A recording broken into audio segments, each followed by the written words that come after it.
Hello everybody, so today I will talk about calculus. The topic today is about limit.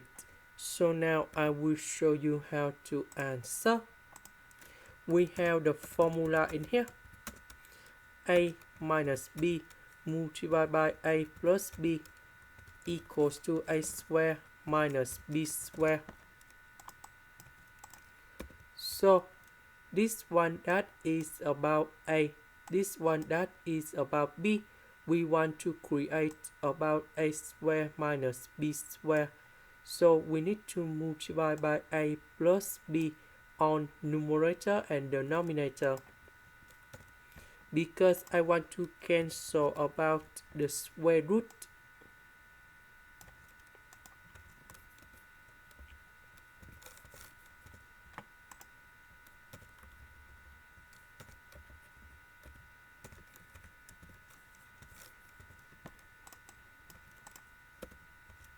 So this one in here, we have s plus 30 minus 7 to the power of 2.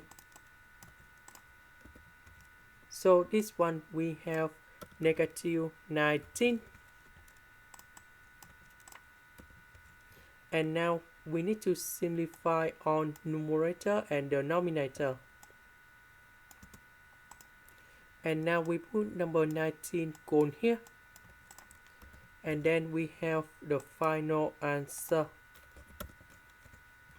So we calculate about this one.